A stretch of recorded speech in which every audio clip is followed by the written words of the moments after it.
Bonjour et bienvenue sur Génération Numérique. Nous allons vous présenter le premier tutoriel de Loom, que ce soit Crazy Loom, Rainbow Loom ou toutes les autres marques de Loom qui existent actuellement.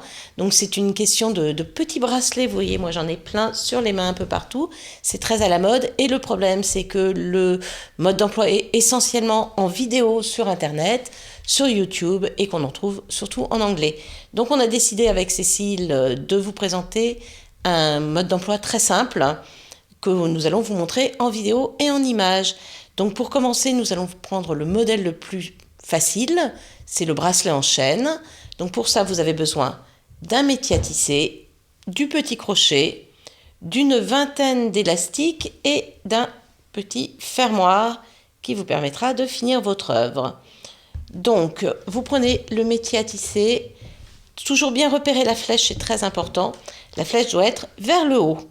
Ensuite, vous disposez les élastiques de la couleur que vous préférez. On part toujours du premier central et on va suivre une double ligne.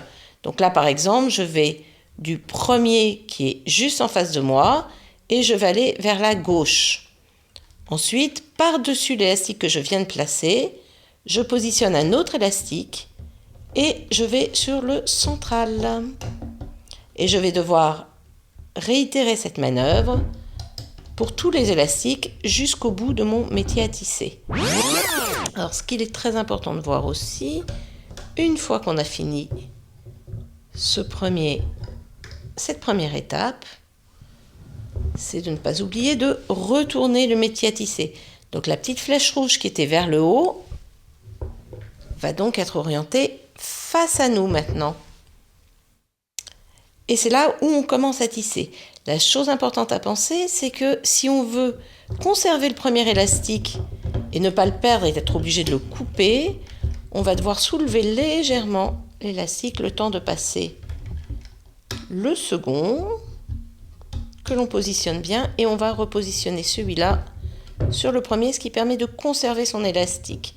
Ensuite, on réitère, on passe d'en dessous, on remonte l'élastique et on va le glisser sur le plot où il y a la deuxième partie de son élastique. Je vais essayer de ne pas me tromper, voilà. Donc à chaque fois, on retrouve les deux parties de l'élastique sur le même petit plot. Donc avec le petit crochet, c'est plutôt simple d'attraper l'élastique à l'intérieur pour arriver à le repositionner correctement sur le plot. Voilà, et la manœuvre est répétée d'un bout à l'autre du métier. Voilà, on arrive au bout et le bracelet va être quasiment fini. Hop. Ce qui n'est pas le cas, mais on va y arriver. Toujours les derniers instants les plus stressants. Hop. Le petit verre. Et on y est. Donc là, le bracelet est fini. Il suffit ensuite de se saisir du tout petit fermoir. On attrape son élastique. Surtout, on ne le lâche pas. On étire bien et ça rentre parfaitement dedans.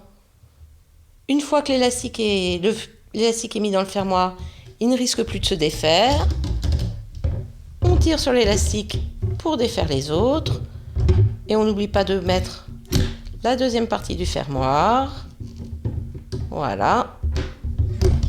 Eh bien, félicitations, vous venez de réaliser votre premier bracelet en chaîne avec Génération Numérique. Retrouvez très vite nos prochains tutoriels pour apprendre des modèles un petit peu plus compliqués tels que le bracelet en chaîne. Et retrouvez-nous sur notre émission Génération Numérique, l'émission des familles branchées, techno et simplement qui aiment s'amuser. Vous nous retrouvez sur www.watch.tv tous les deuxièmes lundis de chaque mois à 11h pour 1 heure de direct pour tout savoir de l'actualité des familles, des nouveaux jeux, des nouveaux jouets, des applications, des jeux de société, des jeux vidéo. Venez vous amuser avec nous, nous vous attendons et si vous réalisez de beaux bracelets, n'hésitez pas à venir nous rejoindre également sur Twitter, #GenNum, pour nous présenter vos plus belles réalisations. Nous les passerons à l'antenne. À très vite!